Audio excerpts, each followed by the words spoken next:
So for the start of this interview, why don't you tell me a little bit about yourself? Well, my name is Ketrick Brodie, and I was born here in Rock Springs, Wyoming.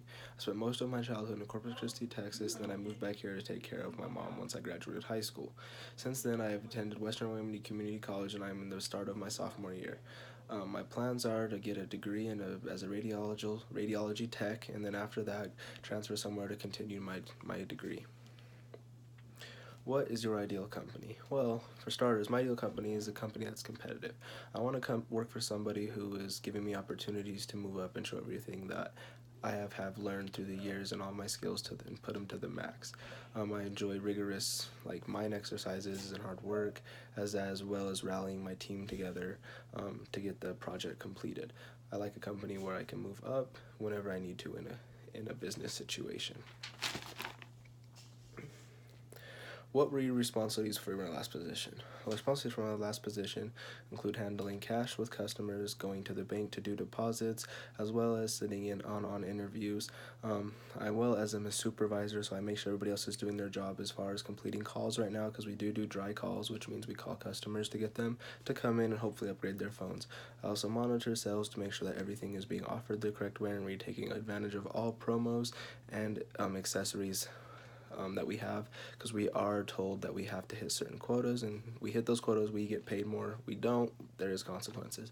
So I'm just kind of the guy who's there as a supervisor just to make sure that everybody's doing their job and hitting their goals, and we're all getting along in a team orderly fashion, providing the best customer service to the customer.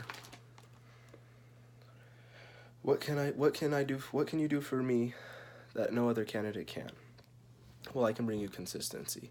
I can promise you that I will be there every day to get my job done, and my old manager can attest to that. I never drop the ball, and if I ever do drop the ball, I hold myself accountable for getting my numbers back up. Right now is my store. I am the number one salesman, and I've been the number one salesman for some months, and the lowest I've ever fell on that totem pole was number 2. I pride myself on handling myself with utmost expertise on my products and selling the most that I can. The more I sell, the better I do, the better I look to my bosses, the higher I move up in the company, and the more money I make. And okay, well, do you have any questions for us? Well, the only question I would have is your company a competitive company, and do you guys have the resources that would allow me to build my craft? As a young college graduate, I would like to make sure that the company that is investing in me, I can fully invest in them. And by investing in them, I mean I want the ability to learn new things, do new experiments, and move up in a company. Part 2. How would you describe your work style? I would describe my work style as upbeat and organized. I like to be organized, but I also like to push the pace. I feel like we have 8 hours a day, the minimum of work. Some of us have 12. I think we need to be more efficient and planned and organized throughout that day, so I try to be that way as well. I like to have things in a set procedure, A, B, C, on my planner, in an order of a list to get things done by an appointment, or essentially on the fly. I want everybody to be doing a good job, making sure they're double checking, but doing a thorough and fast job. What are the qualities of a good leader versus a bad leader? I feel like the qualities of a good leader, for starters, would be somebody who is willing to show rather than tell. I think a good leader is someone who, I'll use Obama for an instance, who is more in touch with the people and co-align with the people and relates to the people. Someone who can rally behind the people and will actually get down and do something with the people as well, rather than someone who sits on a board and preaches and uses their figurative authority to scare and put fear into their employees or whoever they be leading to get what they need to get done. I feel like a leader is someone who leads you in the right direction with a help, and a bad leader is someone who just uses their authority and fear to get what they need to get done.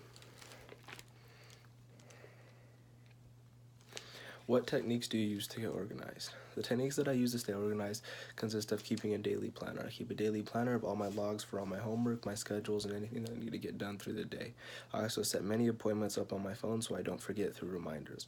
I've realized that through my successes, they've all been behind my key or organization skills and being in time and having everything done in a timely manner without any procrastination.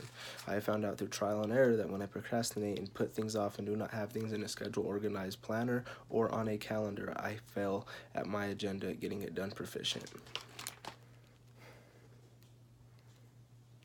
What kind of personality do you work best with and why? I work with a personality that kind of is all across the board at my job. we've had many people come in and out, and the best personalities to my work experience is just someone who shows up to work. I don't judge someone off of whom the color of their skin or whom they may like or any of that. I just want a common employee and then coworker who is showing up to work hard. We're there, let's work hard, let's get what we have to do done, let's do it together, and let's get along, and let's have as much fun as possible doing it. The only thing I can't stand is just someone who just is there and they're lazy. If you're on your phone all the day, I'm gonna call you out on it. If you're making people pick up your slack, I don't believe that's fair, and I will, in a nicely manner, ask you to please help us out. And then if the problem consists, I will do the appropriate management techniques to reach out to management, because it is unfair for everybody else to work twice as hard when one person is not working. And then, what are my lifelong dreams? My lifelong dreams consist of leaving a dynasty. I feel like if my lifelong dreams end when my life ends, then my dreams were cut short. And what that I mean is you have to have a legacy. We're put on this earth to leave something behind us. And whether that's making the next generation of your family well off, okay, or that's good, but better off would be maybe inventing something, helping people, so people down the road can say, hey, that man held this to help save my life, or hey, that invention did this. Or I just think you have to leave a legacy, start a business, start a company. You don't have to change lives, but if you can start even just like one little local business, a CD shop, even though it's a dead business, that could be a family legacy.